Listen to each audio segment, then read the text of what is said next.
was working with a senior executive team during a strategy retreat when one of the leaders stayed behind after the session.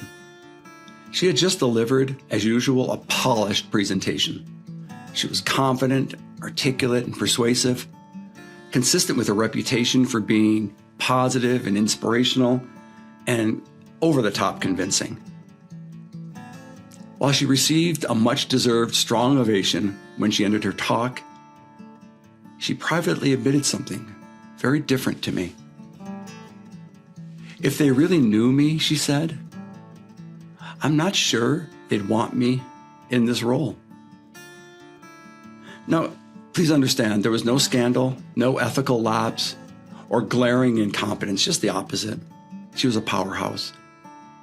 What she feared was exposure.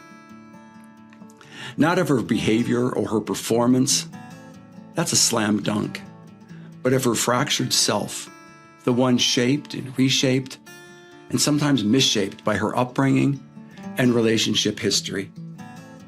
And what she needed to do to stay a step ahead of feeling unworthy.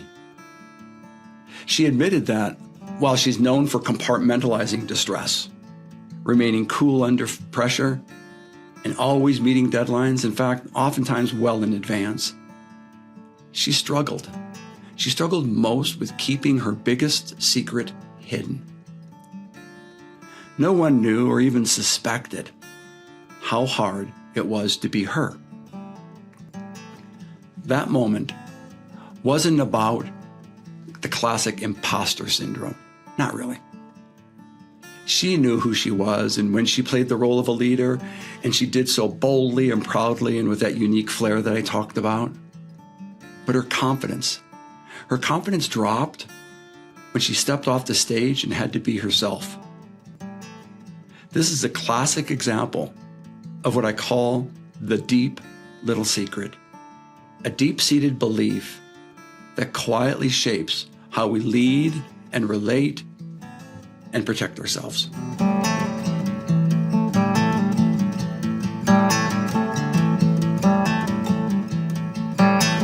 So welcome back to the Rethink podcast. I'm your host, Dr. David Zierk.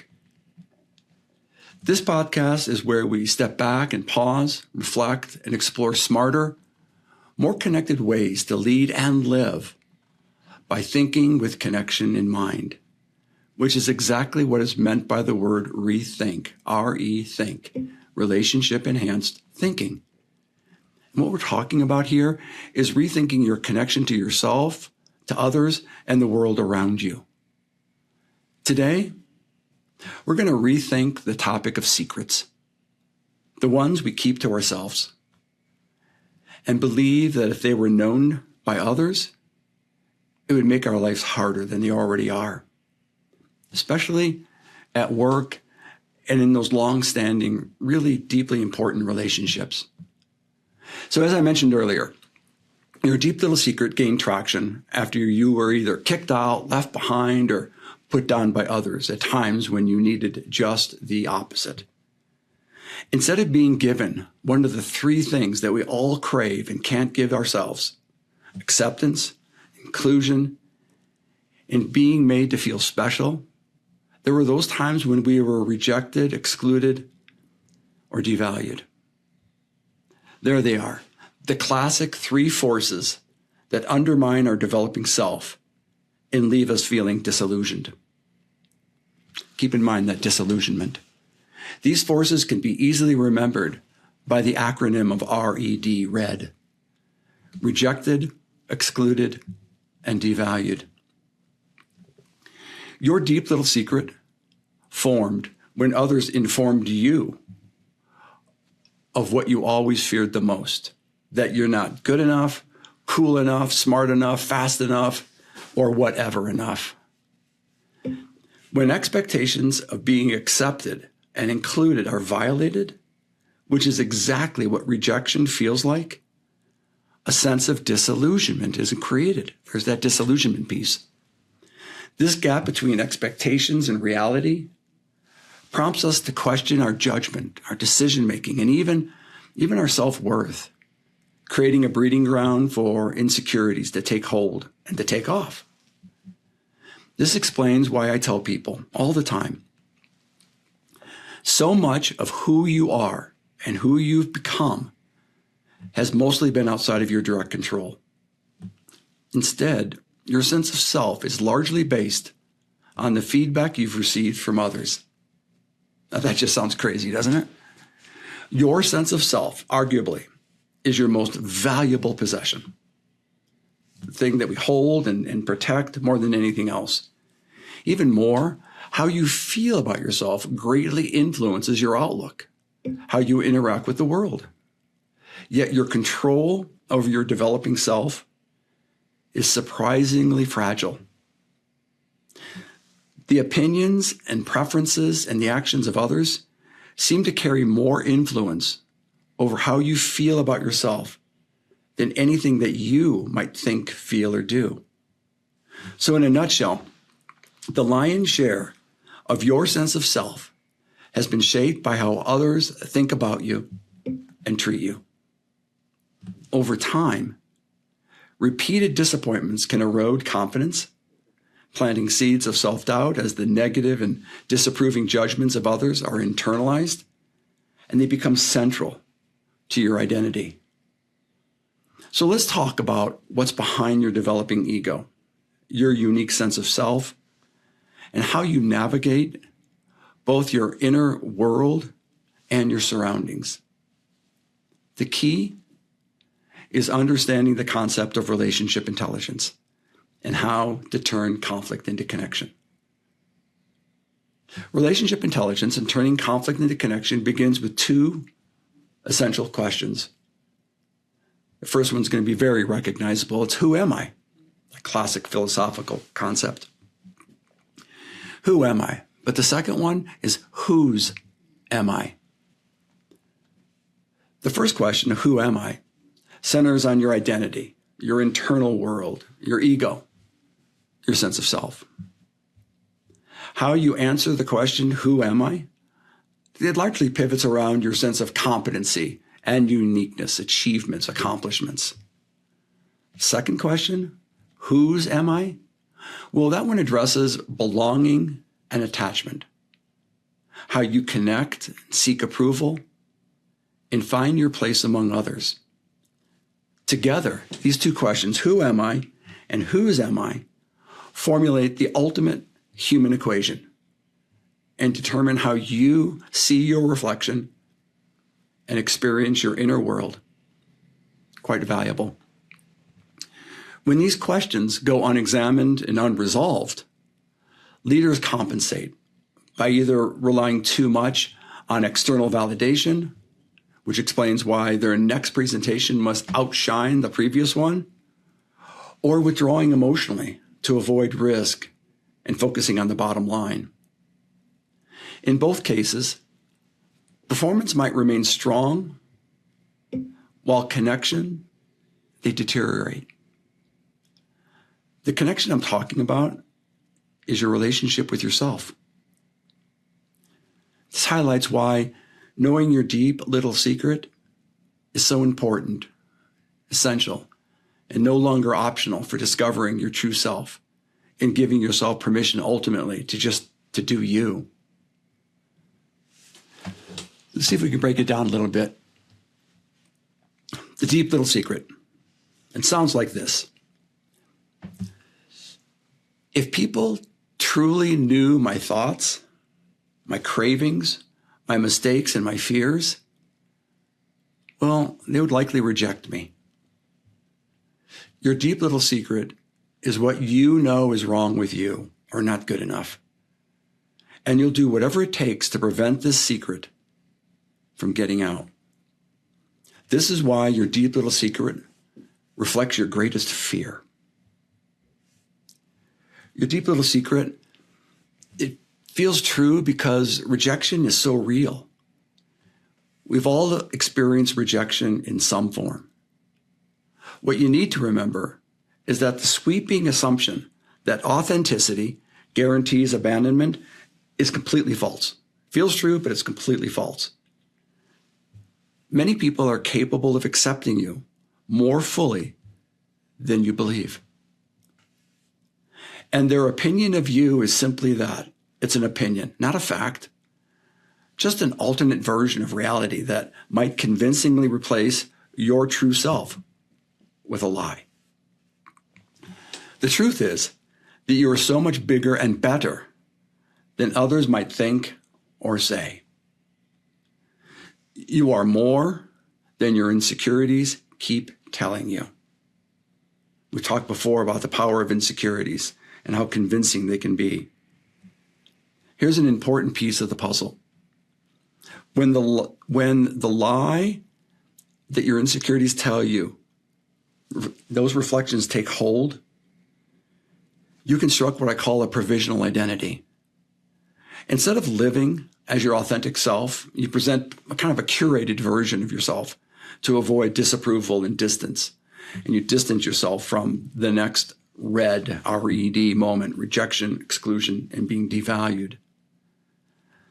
That identity may earn approval, doing what you think other people need you to do, but it blocks true close connections and stalls your growth and self-development. That's the cost. If you live in fear, you will often respond to the world around you in a protective and survival mode. Makes complete sense. But this is a tough place to be, one that drains your energy, saps your creativity, and it stalls your progress. In fear, we do what we always do and we get what we always have gotten. Kind of like that loop, which stops us from having the life we need, want, desire, and deserve. So we're going to talk about how to get out of this loop, how to break the cycle. It's critical to remember that your deep little secret intertwines with your greatest fear. Your greatest fear wraps around rejection, exclusion, and devaluation. Remember R.E.D? Rejection, exclusion, and devaluation separately and together represent the worst days of our life. And those are the kinds of events that we never forget. We don't want to remember them, but they're indelible, at least from a psychic perspective. From early in life, we become conditioned to expect disappointment. Heck, I think we get so good at anticipating being let down or pulled down that we start doing it to ourselves. What a twist. After enough experiences of others bringing us down or putting us down, and all these things have piled up, this negative feedback begins to shape our internalized expectations. That's right. When the world pulls us down enough times, we protect ourselves by lowering our expectations of ourselves. This is how our deep little secret gains so much power over us. So please understand, insecurity is not rare. It is universal. In another podcast, we went over these, but the feelings of inadequacy, inferiority, incompleteness, insignificance, and ineptness, they shape how we interpret feedback, how we deal with conflict, and how we begin to tolerate silence. Inadequacy, inferiority, incompleteness, insignificance, and ineptness. Take your pick. We're all insecure. So in this way, your insecurities act as kind of a lens through which you perceive yourself and the world around you. I'm hoping I'm giving you a strong impression of how powerful our insecurities have power over us. Your greatest fear is driven by your deep little secret, which, unbeknownst to you, is already known because everybody is insecure, though each person's insecurities are unique. In organizational life, for instance, this fear often manifests itself very subtly. Leaders might micromanage because dissent or someone offering a counter opinion, it feels threatening. Teams may avoid healthy disagreement because belonging feels fragile and uncertain, unpredictable, perhaps even unsafe. So what appears as a strategic issue often originates in relational fear.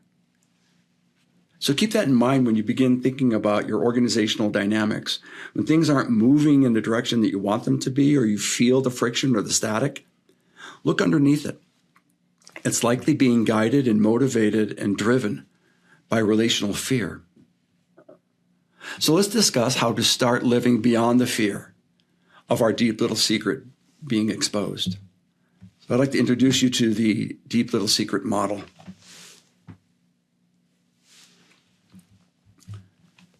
So I'm going to pull up a diamond. And inside that diamond, I'm going to put the letters DLS. Deep little secret. And that's being driven by fear. And we've talked about it. Our biggest fears in life, R.E.D, rejection, exclusion, and being devalued. So you can see this bilateral relationship between our deep little secret and fear. We fear being exposed. We keep our deep little secret to ourselves. If we do experience moments of real or imagined rejection, exclusion, or devaluation, it strengthens and empowers that deep little secret and then kind of exponentiates our motivation to keep it more quiet. So you can see the trap that we get into. So let's see if we can begin to release ourselves from this trap. I'm writing down the word need. I'm going to be talking about what it is that we need more than anything else. Our greatest need is belonging. To belong. So in relationship intelligence, please understand that the things that we need, want, desire, and deserve more than anything else are the things that we can't give ourselves. The things that we are dependent upon others to give and receive. So it's our responsibility to set the stage for that to happen. But when we belong, we experience connection, membership, and fellowship. And here's a key thing. You can't belong and be alone simultaneously. I think that's so cool. That's one of the powers of belonging. And this explains the incredible feeling of being included, being asked to join in or tag along, or being invited to be part of the group. Again, you can't belong and be alone at the same time. So you can see our greatest need in terms of belonging begins to help change our relationship with our deep little secret. But there's more. There's our greatest desire. What do we desire more than anything else? Our greatest or deepest desire is to have a special connection that allows us to be vulnerable, to remain authentic, so we can be accepted on a deep level. And here's what's really interesting. When a person really knows you, and still accepts you, well, I can only think of one word that best explains that experience, and it's called magical. So our greatest desire is to experience moments of intimacy, special connection and closeness with others at work as well as in our personal lives. This desire defines our most important and lasting relationships. And that's the reason why I say intimacy is our greatest desire. As a matter of fact, I'll take it one step further. I believe when people ask me, life is hard, and we begin navigating that process and people start doing the right thing for the right reason, people start being more respectful and responsible, they kind of ask themselves, why? What's the prize? What's the prize for me to do the right thing at the right time with the right people? And I say the prize is intimacy.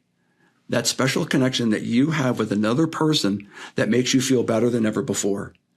It makes you feel in such a way that it's the one thing that you can't give yourself.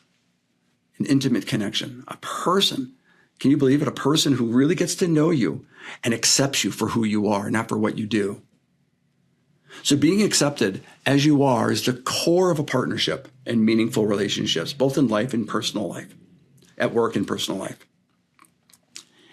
Being alongside another person at work, in a family, or in a vital relationship is what makes life worth living. It's where the ultimate sense of attachment is found. Let's go on our Wayback Machine. If you're fortunate, it begins with that healthy and trustworthy mother-infant bond. Then it grows as your connections to others develop. And it goes full circle when you become part of a partnership, a one-on-one, a deep and lasting connection. This is where we become vulnerable and begin to share our deep little secret, which starts the process of removing some of its control over us. Instead of keeping it to ourselves, we share it with trusting others, the people who have passed our test. This experience strengthens our security, which then in turn deactivates our insecurity. So there it is. I told you earlier that our insecurities have so much control over us. Our fear of inadequacy, inferiority, incompleteness, ineptness kind of rules our life. But now we're beginning to learn how to deactivate our insecurities. And there's one more thing in this model, and it's what I call our greatest fantasy. We've explored our deepest need. Our greatest need is to belong. Our greatest desire is to have that intimate, special connection, that bond where we can be ourselves and people still accept us. And now there's our greatest fantasy. I think our greatest fantasy is being reminded that we're special. So I'm going to write that word down, special. Special. That's right. Every so often, standing out from the crowd and being in the spotlight for who we are rather than what we do, that helps to highlight our uniqueness and our distinctiveness. It gives us our autonomy. It defines our identity in a really good, deep, clean, organic way. And having your authenticity spotlighted occasionally can be a turning point where your sense of self shifts toward becoming the person that you were always meant to be, rather than the version that you believe others prefer. That's that provisional identity. So now that you understand the antidote for undermining and disempowering your deep little secret, let me remind you that the key isn't in facing your fear, as commonly believed, but in moving from the direction your fear is guiding you. Your fear has a strong voice. It says to avoid, don't engage, disconnect, stay safe. But moving in the opposite direction, moving toward belonging, investing in meaningful relationships, and making yourself available to be in the spotlight is the ultimate shift. In fact, you might want to talk about it as being kind of the ultimate turnaround, and in that way you become a turnaround specialist. But be aware, belonging requires vulnerability, because to be known is to risk judgment. Your fear didn't come out of nowhere. It came from lived experiences, but you don't have to relive those experiences. But our mind believes what happened before will happen again. That's the reason why it shuts down opportunities that could be better than ever before, because we're afraid of that rejection, exclusion, and being devalued. Authenticity requires courage, because standing firm in your values inevitably invites disagreement. Look in the world. Standing firm in your values inevitably invites disagreement. It's the reason why I say the number one life rule is to stand up for yourself without putting other people down. It's a great place to start. And put concerted, focused energy into that process. The experience of being fully yourself and accepted by another person, in the literature, it's called intimacy. The reason I bring that back is I want to share with you that intimacy is not sentimental. It's psychologically stabilizing. It gives you a firm ground upon which you can move. Healthy teams mirror this dynamic. Psychological safety emerges when individuals can express dissent or uncertainty without fear of what? Fear of being exiled. So let me remind you, your deep little secret doesn't disappear overnight.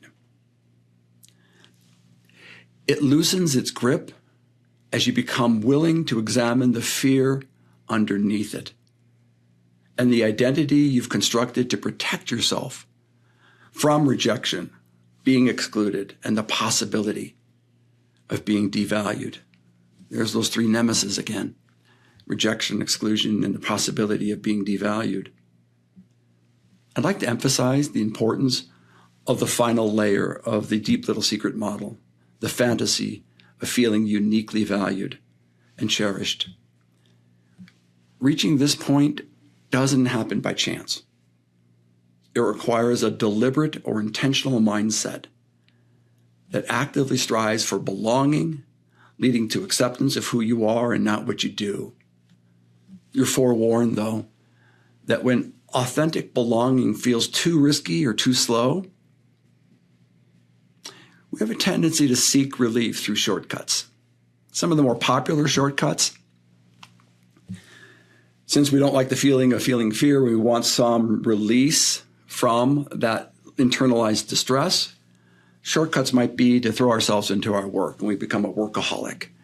We throw ourselves into the bottle and we become an alcoholic. Or maybe we begin to focus on pornography, or we engage in infidelity, or some other types of substance abuse. These are all examples. But this pattern also extends further. It's kind of a sneaky way to deal with our fears. And that is, we get locked into status chasing. We begin to over-focus on power accumulation. And perhaps a really popular one now is that digital distraction. We get into doom looping. These behaviors share a common motive: the desire to feel good quickly and to avoid discomfort, like the magic pill. But the relief is temporary because it substitutes stimulation, whether it's alcohol or work or digital distraction. It substitutes stimulation for intimacy, because none of those other things give you that intimate connection. Instead of resolving the fear of rejection, it reinforces isolation. You can see the loop that we get caught up into. It's self-reinforcing, self-perpetuating cycle. So if today's conversation resonates, know this: being alone with your deep little secret is not a sign of weakness. It's a reflection of the human condition. My way of saying welcome to the club. We're all insecure in our own way. The question is whether you're willing to explore the fear behind your insecurity and begin moving in a new direction. So I'd like to invite you to visit my website at davidzierk.com, where you can sign up for my newsletter called Refresh, download a ton of resources, read a blog or two, and learn more about my quizzes and my speaker topics. I have a YouTube channel called Whiteboard Psychology, where I make learning about psychology visible and relatable, and we do it in very short segments. And I also share quick tips on relationship intelligence on YouTube and Instagram. There's a lot of information out there. So this has been fun, as usual. So until next time, keep rethinking how you show up and do life. Thanks for tuning in.